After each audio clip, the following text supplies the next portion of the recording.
the Minnesota Couples on the Brink Project, and the Citizens Professional Center. Clinically, he focuses on couples on the brink of divorce and on political stress in relationships. Based on his experience in teaching in family medicine departments, Bill has done consultation groups for family care physicians, primary care physicians, for over 40 years.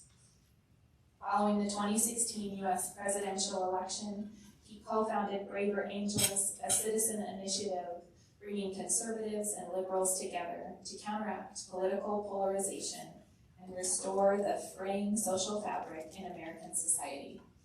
Braver Angels now has volunteers working in all 50 states, including Idaho. Among his awards is the Lifetime Achievement Award for the American Family Therapy Academy. Dr. Doherty, thank you for coming to Idaho. We welcome you.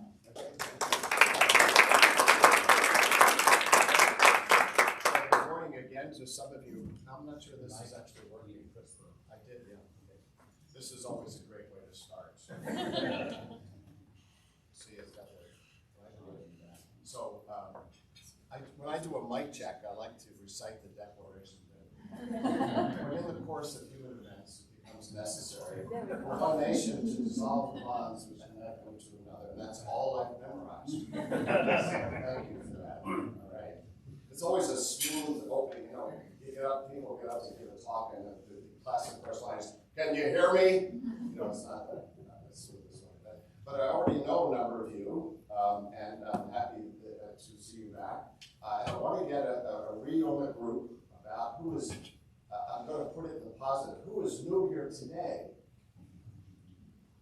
Great. You notice how positive that was as opposed to who was not here last night. So anyway, so I just want to get a sense, because we'll do a little bit of catching up, and then some new things. And it's a real advantage for me to have been here last night because I got to know you a little bit. So I'm going to do what I originally planned to do, plus some other things, okay? But where I want to go with you is, well, actually what I'd like to do, since I met some of you last night, is with a couple of you who are fresh here today, be willing to introduce yourself and briefly say why you chose to come here today, okay? So I can get some of the new folks involved. So introduction and why you're here today. Hey, I'm Edward McEachern, the Chief Medical Officer at Pacific Source. I'm here because we put this series together with Steve, and this was actually in the three-part series. It seemed to be the most interesting, and I don't want to say most pertinent, but one of the most interesting and novel things that we put together. I don't think we've, as a physician community, had this kind of effort before, and I thought it would be a great way to bring a set of ideas that are probably not endemic to the community and set of tools to our little world. Great, thank you. Somebody else who is fresh here today, introduce yourself. Yes. My name is Pete Kozacek. Thank you so much, Bill, for coming out and spending the time with us here. I'm interested in being here today for a couple of reasons. One, I've grown up in this part of the country and become acculturated to this part of the country, and I'm really sensitive to the degree of depolarization that's been occurring here, and it's manifested, particularly in healthcare settings over the past few years around COVID. Really came to a head with just an awful lot of very pointed and unfortunate conflict. So at kind of the meta level, what's happening in the country is really reflected in the day-to-day work that clinicians are doing on the ground. Yes, thank you. Thank you. One more? So you want to introduce yourself? Yeah. I always pick on somebody.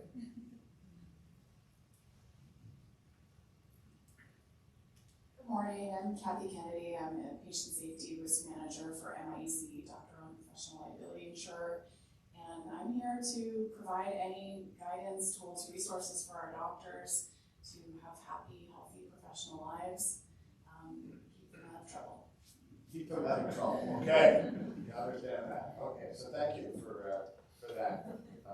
And I do want to congratulate choosing this topic, because I think you're out of the lead around identifying the effects of political stress and polarization on the lives of healthcare providers.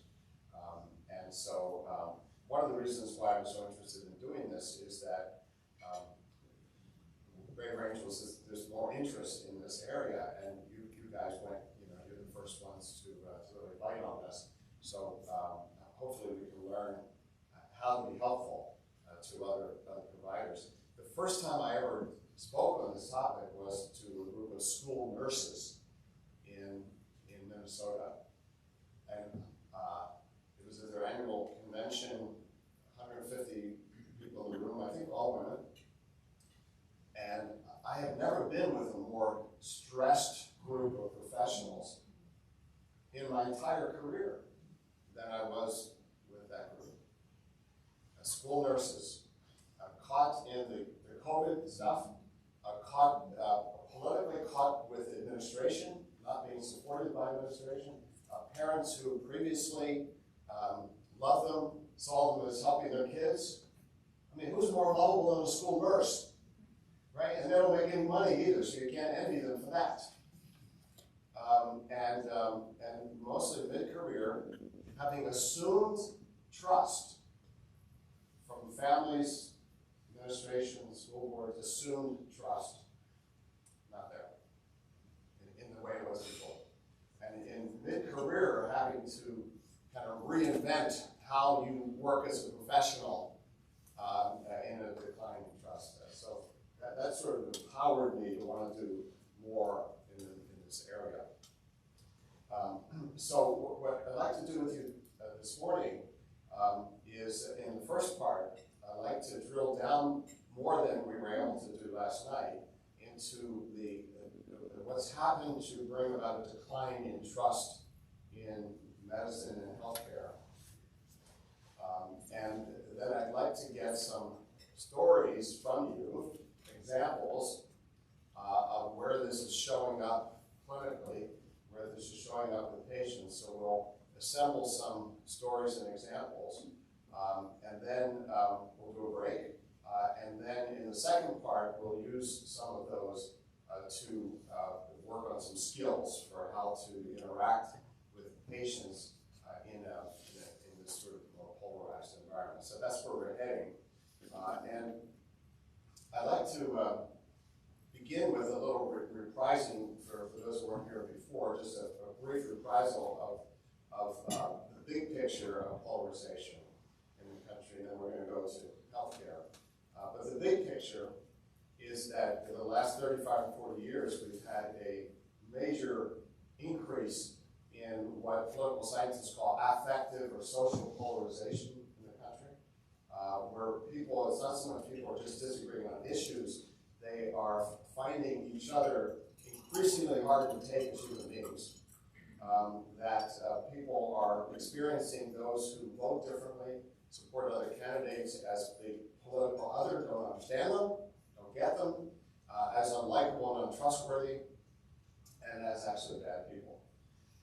And some of these people are in our lives, in our families, our communities, in the professions. And the historians are saying that we have the highest levels of this kind of polarization that we've had in this country, the highest level since the 1850s. We know what happened after that. And that this is also becoming a worldwide phenomenon. This is becoming, I just saw an article, I didn't read the article, but polarization in Canada. And we know what's going on with Brexit and France and Italy and so many other countries. So there are forces at work, and we talked about a number of those last night, some of the sources of those. Social media is an accelerant of all of that, political factors, money in politics in this country, gerrymandering, the rise of specialized media, where we live in different fact universes. There's a kind of an outrage machine that's occurring through the internet, focusing on fear, outrage, and grievance. I heard that recently at FOG,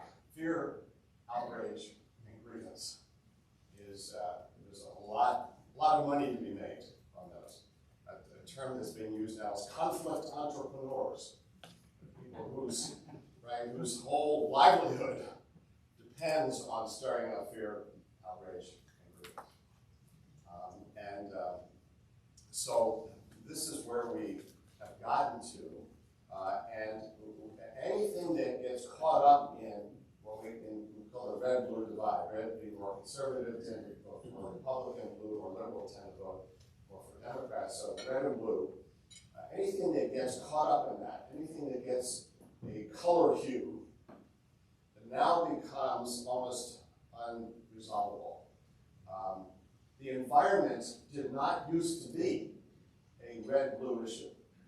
Some of us are old enough to remember that Richard Nixon created the Environmental Protection Agency. You couldn't, if you were pro-life, pro-choice, you couldn't tell which party somebody was in because there were pro-life, pro-choice people in both parties. President Gerald Ford and Betty Ford were co-chairs of Planned Parenthood in the 1970s. So these are difficult issues. Environment, abortion, these are very difficult issues. Many others, very difficult issues. When we could talk about them without it being immediately tribal, we could start to get to some solutions, compromises. But when we are so polarized, compromise feels like a sellout. It has become a dirty word. And as I worked with elected officials, a lot of the old timers, whether they're very liberal or very conservative, went into political life acknowledging that politics is the art of compromise. And they would actually see it as a bragging point to say we got to a final bill. And they would actually say, and nobody is really fully happy with it. And that was good news. You brag about that. Nowadays, it's win or lose. It's win or lose. And if you compromise, you're seen as betrayal. And some of what happens in a polarized environment is a small minority of people who are stubborn, intransigent, and push an agenda will carry the day because they will use multiple channels of the internet and media and people who see more nuance on it are not as powerful, not as organized, not as stubborn, if you will, to push back. And by the way, this is on the left and the right, this stuff that I'm talking about. Okay, so that's a little reprising of what we talked about last night. And I want to drill down on trust, because I think that is a big factor that's been involved in the polarization that's now showing up in healthcare. It's been a major decline in people's regard for trust in just about all social institutions. I think firefighters have not yet. People still trust that. Anything else? I was going to say a year ago I would have said nursing, because nursing has always been right at the top, but nurses have taken a hit. So firefighters, anybody else think of anything else? But not much. That any other institution, religion, the courts, policing, healthcare, law, just teaching, education, college professors. What's the world come to? So here we're talking about healthcare, and there are different reasons. So that there's a general trend, okay, towards less trust in social institutions and professionals. And so I'd like you to be asking yourself now, and we're going to have some discussion. What are some of the factors that have led to the decline in trust in medicine? So when the point is here that when you see a patient, there's this larger context. There's always been individual patients who didn't trust. And there have always been patients from ethnic minority groups or immigrant groups, whatever, who had reasons not to trust Western medicine or healthcare. I mean, so it's not like there was ever a golden age where every patient came in and trusted everybody.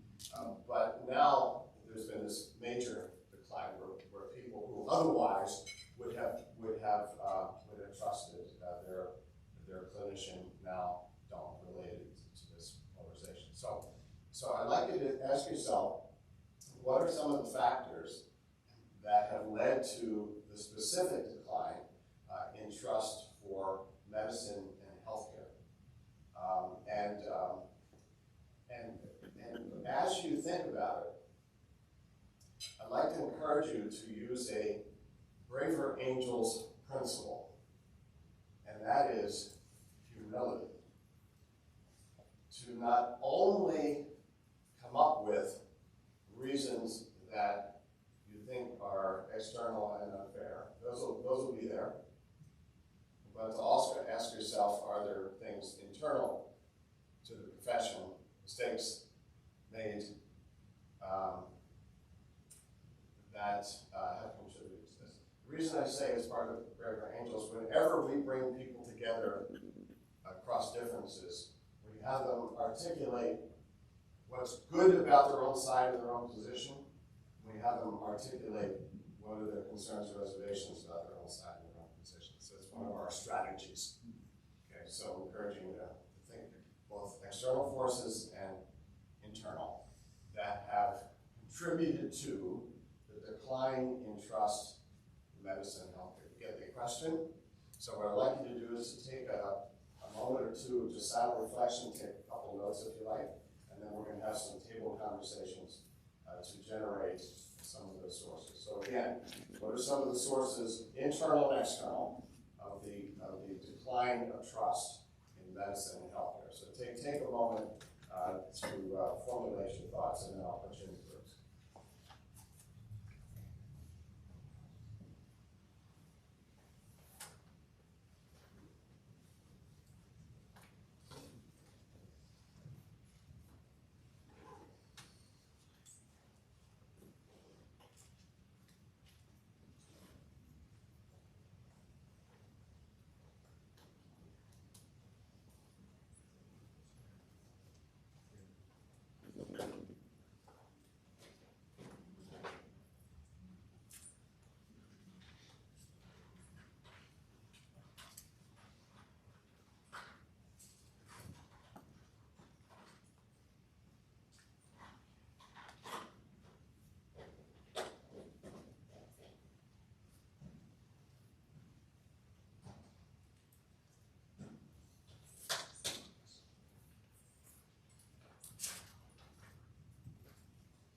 Okay, so when I say go, turn your tables, give you 6 or 7 minutes here, loads of time, and you don't have to agree on what you're saying, but I'm interested in what you have to say and what themes emerge. So, go.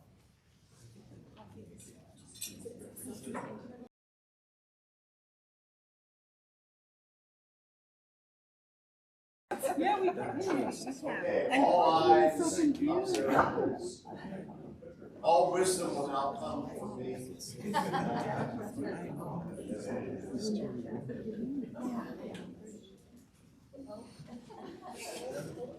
Okay, thank you.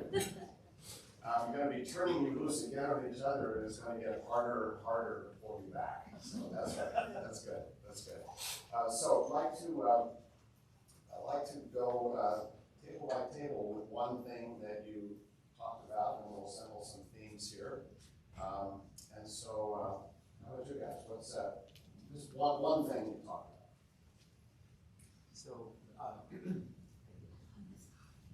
So an external factor that we talked about was the availability of information for patients, and the fact that they're now able to find different opinions to the ones that a provider can give them, can erode that trust.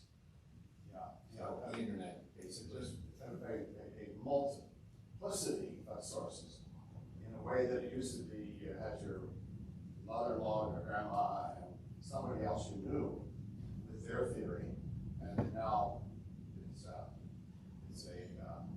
big marketplace. Okay. And so one from this table.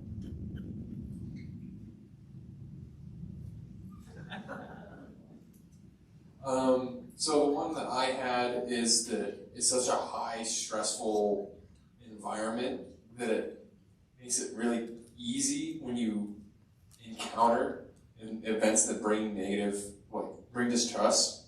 It hits a lot more at home. Like the example I have is my grandmother-in-law fell down some stairs at some point. We had to take her to the hospital. And we were told that my mother-in-law couldn't go with her because it was during COVID. And she was trying to say, well, she doesn't speak any English. You don't have anyone there that can communicate with her. And she was told by the provider, no, we have people that speak Tagalog. It'll be fine. And she said, no, she doesn't speak Tagalog. And the provider said, no, she's from the Philippines. She speaks Tagalog. That's the national language.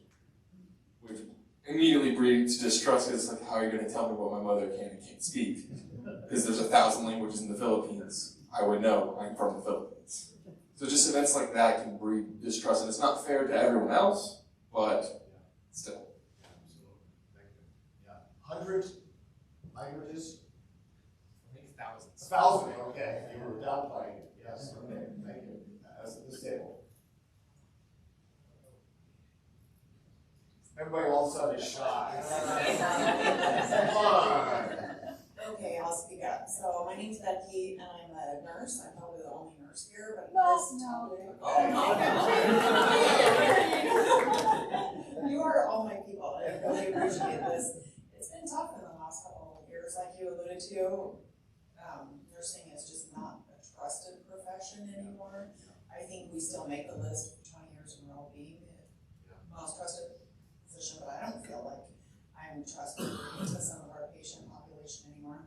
An example I had was the mistrust in big pharma, and being in an OB world is a very highly litigious area, and so the Pitocin that we use, that's toxic poison to some people, and so just having those conversations with patients, risk and benefits of that.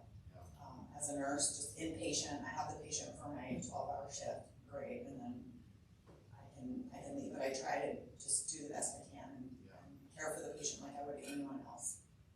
So I think that political landscape of polarizing big pharma, hitting us versus them. Yeah. Thank you. Well, good job. And you have a caucus of nurses here. I'm married to a nurse, so yeah. Okay. So this table. Yeah, so we actually talked about health literacy and I missed the word. health literacy. Health literacy, yeah. Yeah, health literacy, and then also the scientific method and how evidence does change over time, and where that's completely normal to us, that's not completely normal to the public. Yeah. So and this issue of health literacy and scientific literacy, right? Because there's one thing about what's a health fact, Yes. And there's another thing about how the facts emerge over time and change, right? In the context of more trust, the patient would be more likely to go with you. I remember starting myself, I would see my primary care physician, and he was not recommending something. I won't remember what the condition was. And my wife was a nurse. She said, well, why wasn't he suggesting that? And so very smart doc said, why don't you invite her in for a conversation? The two of them worked it out. Okay, and part of what he said was, what you were saying is exactly how we used to treat this. And now it's changed, and it was fine. So there was trust there to say, we've shifted. Okay, so I'll shift with you. But when there's not trust, then I go, why are you saying this today and this tomorrow?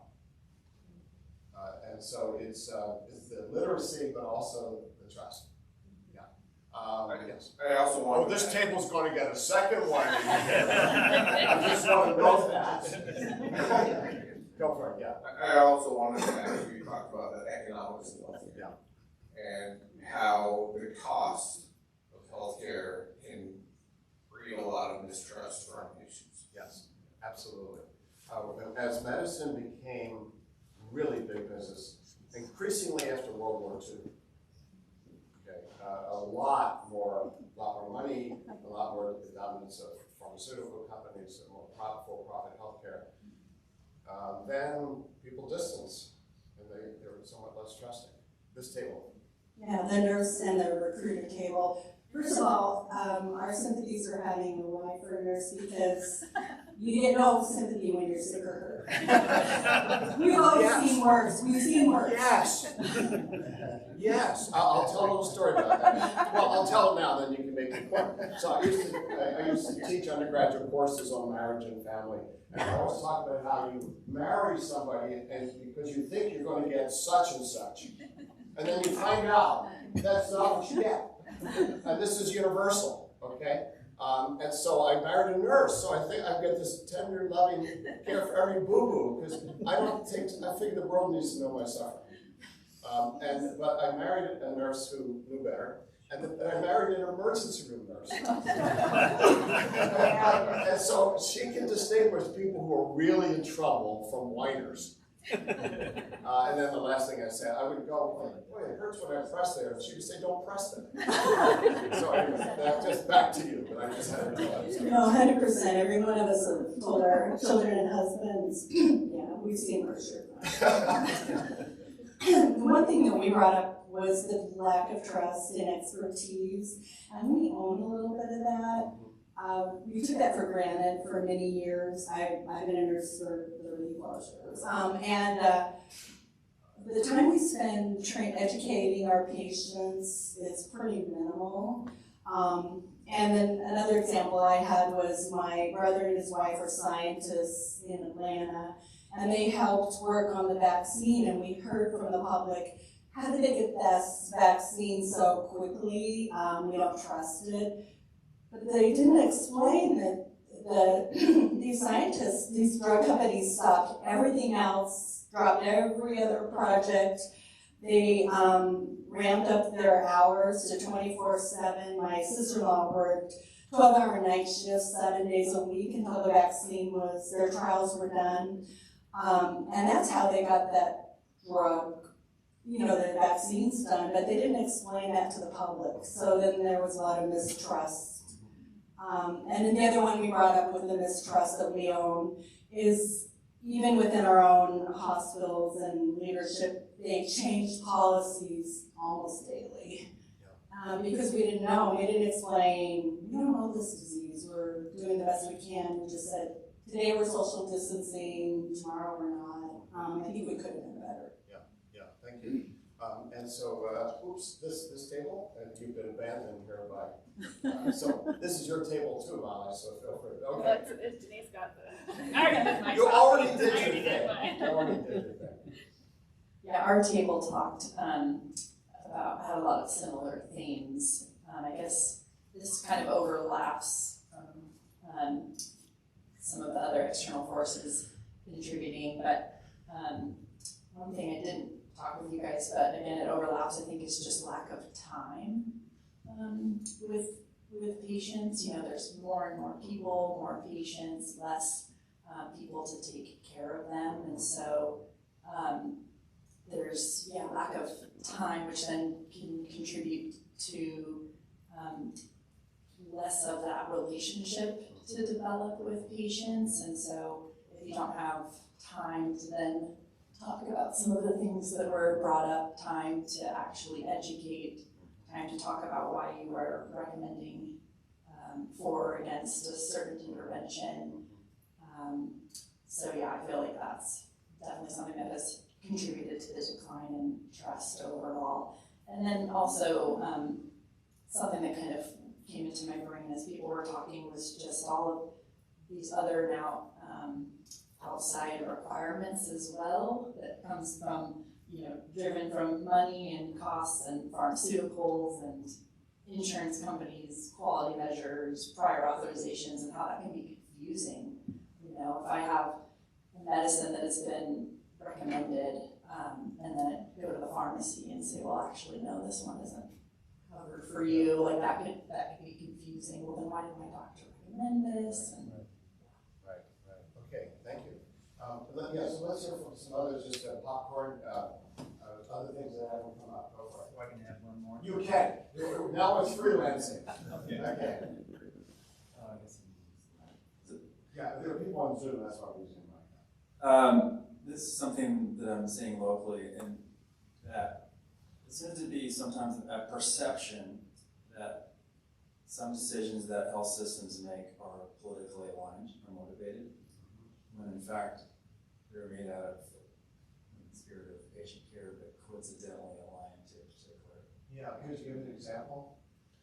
Oh, I didn't ask.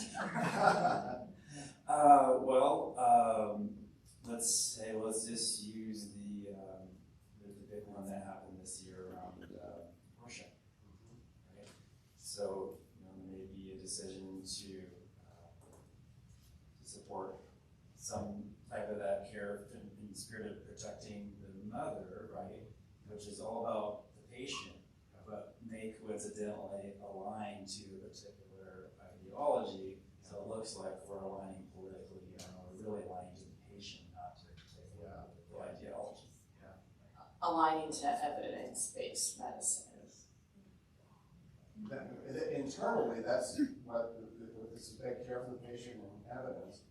If your point is an important one, if that happens to align with a red or blue position, you're just caught up in it. Right? Just caught up in it.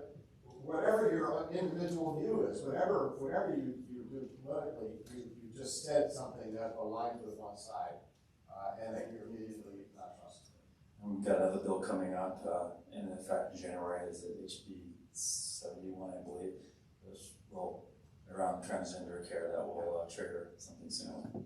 Transgender care and abortion are two huge ones now that have gotten into the legislative area in a big way.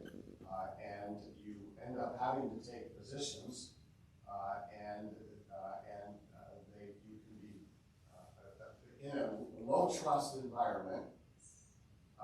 The notion that it's evidence-based doesn't fly, or that it's for the patient seems like a cover for a political agenda.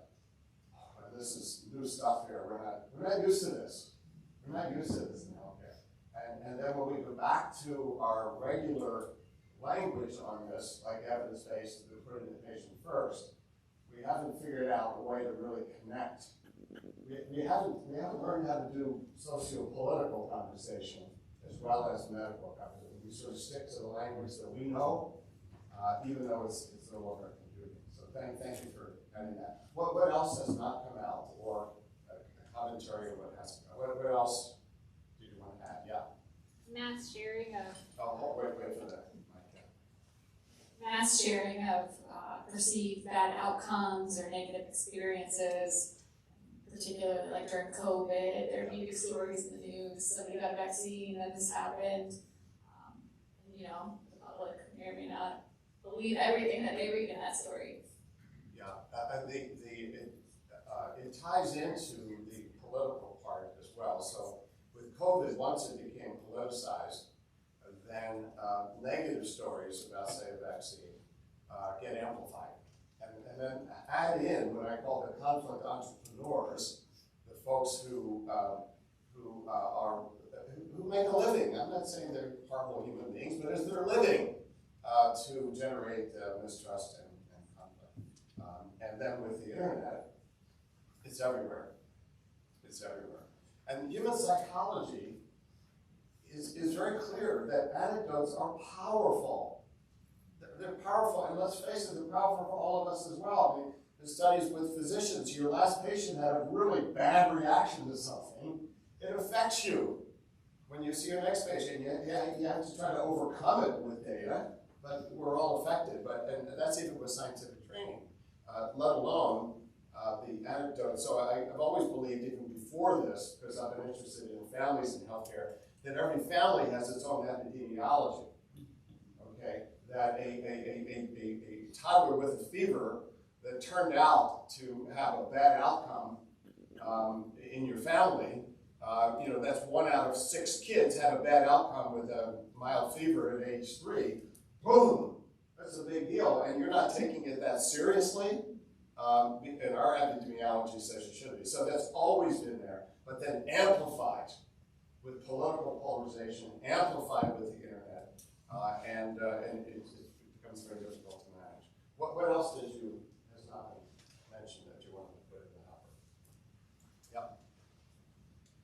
Nurses always have a lot to say. I've learned being married.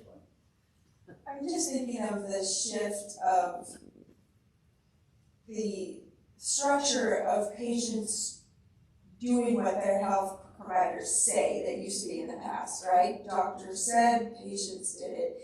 Now we're trying to get patients to be the directors of their own care without the required education that allows them to know how to direct that. And I see a lot of that. I work with new nurses all the time. And they're trying to provide patient-centered care and get their patients to guide what they want, but they don't know enough to know what they want and what the ramifications of that are. So they go to the internet and they look and they're like, this is what I want, but it's based on an influencer who has no background, right? So it's just this whole shift of expertise and knowledge and who we're giving the power to be the experts. It's really interesting because the movement in healthcare has been away from hierarchical healthcare. Just don't even. I'm old enough to remember they didn't even tell you what your blood pressure was when you went to the doctor. You put it in the chart. They didn't tell you. Why would you need to know that? Okay. The old classic: the patient disagrees with the doctor says, "And what medical school did you go to?" So that generation has moved on, and in favor of a more collaborative approach. The collaborative approach assumes certain things, though. It assumes a certain degree of trust and real collaboration, as opposed to kind of, I don't want to say artificial, but by the book collaboration, means that I'm collaborating with you as an individual based on where you are, your circumstances, what you understand. And there have been changes in the patient world as patients increasingly view healthcare as almost like a commodity, and you're a provider. That term provider, you're a provider, okay? And that means I'm a consumer. My wife left student healthcare, by the way, the day they wanted to call the patient's guests, and they hired hospitality coordinators. She quit and went into something else. But that's the mindset that we're operating a hotel, and you're the guest, and the customer is always right. And so in the midst of trying to get more collaborative, there have been these forces of consumerism, entitlement. Okay, I have the right to have you write this prescription for me. You're a vending machine. That kind of consumer mentality, which is antithetical to the collaborative healing relationship. But with the consumer mentality, consumers already right. So I would buy a car from you. What's your car? I'll get on the internet and find out what car I want. So it's and then add to all of that. What I'm just saying now was around for a while. Add to that political polarization. We have a real challenge in our hands. So I want to add some other reflections to this. One is that in Greater Angel's work, the common question that comes up is, well, if people don't agree on facts, how can they even communicate with each other? And of course, in healthcare medicine, there's a lot about facts. And what I really come to believe is that facts are about who we trust. That most of us don't have direct access by personal knowledge to that many facts that are important facts. Certainly policy facts, climate change. Unless you're a climate scientist, you don't have direct access to that. It's who you trust. Okay, so at the University of Minnesota, I happen to know some climate scientists. They're the least political people I know. They're kind of nerdy. And so they're studying this stuff, and so I have no thought that they're trying to promote something from a political agenda. But if you live in rural Minnesota and you see the University of Minnesota is this blue liberal machine, then, and of course the liberal machine wants to grow government and regulation, and that's of course a key fear of folks who are very concerned about the climate science stuff, is that it's really about regulating the economy. It's the new way in to control people's lives. If they don't know any climate scientists, because the climate scientists all live in the Twin Cities, in condos and in the suburbs, not out in Bemidji, Minnesota, and you're getting a lot of stuff coming at you about the climate change is for control, then you're not going to believe the facts. So policy relevant facts, very few people have direct access to. So if we're going to argue about immigration, unless you are studying immigration, you're relying for your viewpoints on people you trust, media you trust, political leaders you trust. And I argue it's the same thing with healthcare, because we know that facts in medicine and healthcare evolve and change over time. And particularly if we get new situations like COVID, it was changing week by week. And so it really comes down to who we trust. Who we trust. And I think unfortunately, in the kind of socialization of most professions, and I've done some sort of study of the history of professions, is that we have assumed a degree of trust that people will take our knowledge, expert knowledge, which by the way, for almost all of us is based on who else we trust in our profession. Right? It's all about trust. You get a medical update, you have to believe in who's writing it. And even internally, which is I'm really glad why you talked about the internal issues on this, because you find out that the big pharma hired people who wrote the review article about what the standard of care is now. Okay. So then look at the opioid crisis that so much came about. A random, I could go on a rant about this, a letter to the editor in the New England Journal of Medicine that said that the OxyContin dose were not going to lead to addiction. Not a study. And then bandied around by all of those companies.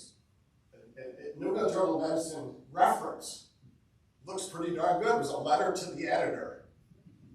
Okay, and so internally there is room for skepticism. But internally then, if you ultimately believe, and this is what I hope is true of most of the professionals, that eventually there's a corrective. That eventually there can be a corrective. But if you don't trust the profession, if you don't trust it and you're getting a lot of people demagoguing. And then another aspect of this is there's always people within a profession, like medicine, who will be outliers, who will go public with what some of us would consider misinformation. And for their own reasons. And then so there are still 5% of climate scientists who reject human-caused climate change. That's plenty of them. So if you want to have a commission, you can have those. So if you have internal voices who, for their own reasons, object to the rest of the profession, it feeds this as well. So how to begin to think about this, and we're going to transition in a while to clinical situations, but I do want to offer some thoughts here that if we only think about this crisis as something that occurs one-to-one with us and patients, it's too limited. That we have a public health problem of trust in the profession. It isn't just a one-to-one. There's an environmental pollution, if you will, that's affecting us. And that I think that we need new ways to communicate in that regard. And it's going to involve using some of the skills we're going to be talking about here of deep listening, of humility, and not just doubling down on, we know what we're talking about, and anybody who doesn't agree is stupid or ill-motivated. And I want to tell a story, a Braver Angel story that relates to this. And it's not that I have or we have the answer to this problem.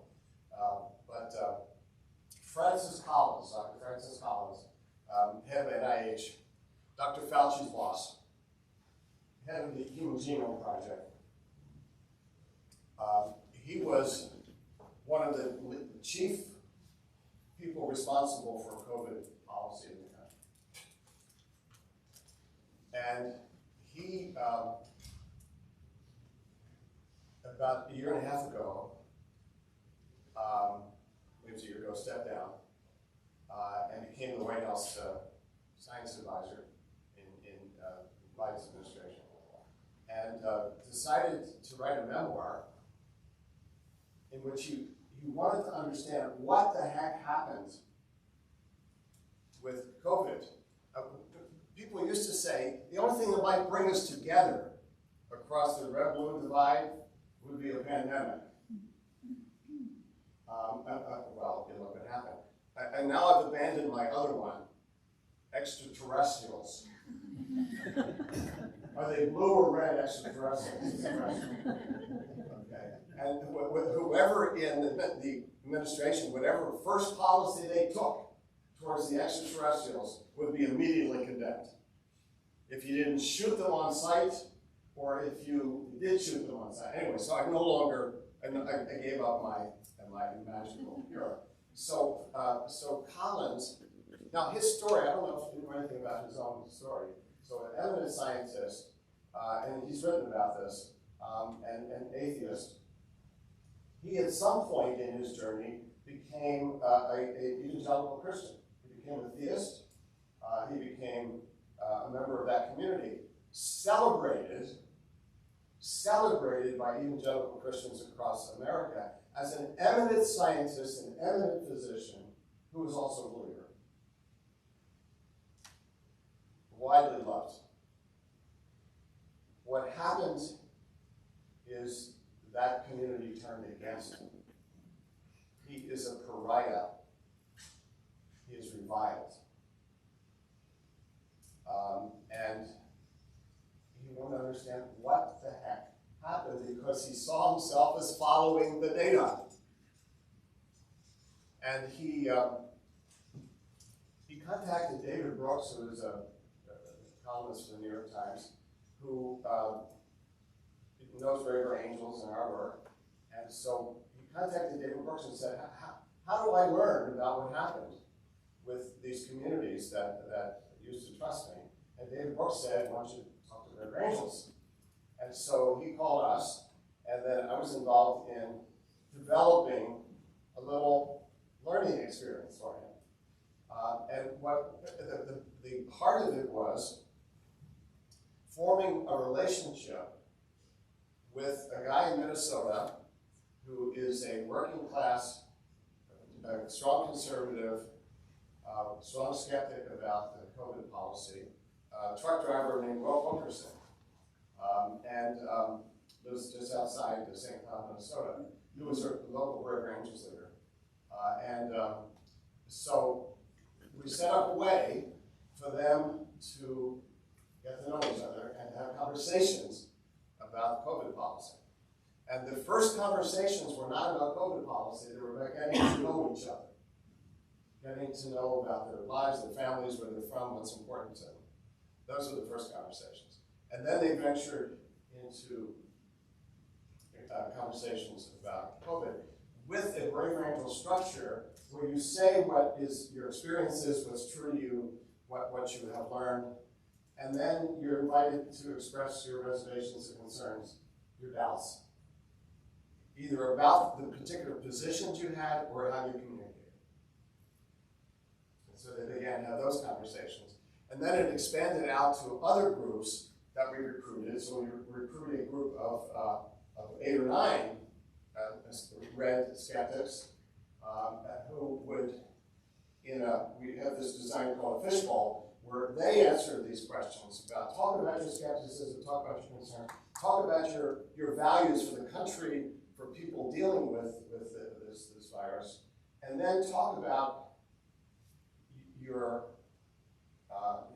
doubts, your worries about your own position, your concerns about how people on your side have been handling themselves in this situation. And then Francis Collins would have a chance to answer those questions, and then they have a chance to ask each other questions. And in Braver Angels, we help people learn how to ask good questions, questions of deepening and clarification as opposed to gotcha questions. And one of the things that he would say, and he's told the story publicly, is that he was hoping that the vaccines, you're talking about your relatives and the vaccine, hoping that these vaccines, which are warp speeds, would have a 50% efficacy, which is what the flu shot, hoping for that. He describes the day he got the data that it was 90%, he said he wept. Because there were going to be millions of lives saved with this sort of miraculous level of efficacy. And then was completely stunned about the uptake and the division. You have somebody describing that who tears up. I get teary when I hear him talk about it. When he describes that moment, you know his heart. You know his heart. And when he hears Wilk talk about not trusting the government, and all of the, it seemed like so much of the early stuff was against Trump, who he really supported, and worrying about we talked about big pharma heavily involved, and particularly when people don't understand, as you said, the risks they were taking. There was idealism there, I think, for them. Okay, but you don't know that. Just loads of money going into this, and you have some other general skepticism about all of that. And so Wilk is talking about that. And then also, and this is the humility part, Francis Collins saying, we failed to communicate the level of uncertainty in our data, particularly early on with masks and social distancing and so on. We failed to communicate the level of uncertainty. So remember early on, very early, they were saying to the public, don't mask. Remember that? They were concerned, they weren't completely sure it was aerosol distributed, and they also were afraid there would be a shortage for professionals. So the first message was don't mask. And then a couple weeks later, mask. That requires a level of trust that we're not there as a country. And what Collins said was, they failed to level with people when they first said don't mask, right? Based on all of this stuff we're just learning about this, folks, data's coming in all the time. We don't have a lot of masks. We're not completely sure about transmission. Remember early on, we thought it was more touch transmission. So hang on, this is the best we have now. And then 2 weeks later, this is the stuff we learned. And now we're asking for a shift. And we understand that this may throw you. But instead what they did was, and I would say, and he and I had some conversation about this, some of it is the professional socialization of I want you to do something. I want you to make a change. And so I'm not going to communicate the level of uncertainty about my advice. Okay, because I'm not sure you're going to change. So let me just say, this is going to do it. Okay, that's sort of how we're socialized. And it does, but it doesn't work in an environment of where all this is changing. And so he's very willing to list out mistakes, but he's not willing to change on the science as a founding commitment. Okay, so a beautiful job. And at our convention, Greg Angel's convention in Gettysburg, which we had over July 4th, he and Wilk were on a panel together talking about the development of the year-long relationship, including mistakes that they feel they made and people on their own side made. But the difference was, from before, they trusted each other. They trusted each other. So we're going to be talking about trust building and restoration in clinical relationships. That's where we're going to be going after the break. And I don't have the answer for us to think about this broadly, but I want to say a couple of things. And that is that I think as a profession, healthcare professions, we need to be figuring out ways to communicate at a clinic level, a hospital level, with a patient community, and not only with one-to-one patients. Not only with one-to-one patients. And that would take some designs. Of bringing patients together, providers together, and creating a design where, and this is what we did with Wilk and Francis Collins, where you don't have a big hierarchy in the room. Nobody is there to teach the other. They're there to listen to each other and to share their experiences. So it's not patient education. It's patient and clinician trust building. Trust building. I've had experience with this in lower levels, not around something as big as COVID, where people get to know each other. I've had some experience with this in Minneapolis around police officers and members of the Black community, where you do storytelling, where people listen to each other, and they begin to understand what it's like to be in the other shoes. It requires a degree of vulnerability for clinicians that we often haven't had before. And so if the problem isn't misinformation, the problem isn't ignorance, the problem is, well, of course, it's partly about big pharma, was other thing, but the root problem is about trust. How do we think about building trust collectively, not just one patient at a time? I don't have the answer to that, but that's where my thinking goes. Okay, so the last thing I'll say is in a form of inoculation, if you want to think of a traditional medical model, in a culture of distrust. How could a clinic, for example, a clinic-wide, think about an inoculation of patients against the abuses of social media? Not just one-to-one, but, social media is killing us now. It's hurting people's health care. Could we have some discussions about that? By the way, Reds and Blues both agree that social media is terrible. Everybody agrees with social media because everybody's getting beat up on it. And so there could be some ways we come together. Okay, so we're going to take a break. We'll come back at 10:30. And then at that point, I'd like to elicit stories from you of where these issues show up in particular patient situations. And then we'll use those to talk about some skills in managing patient relationships in a polarized time. So let's be back at 10:30.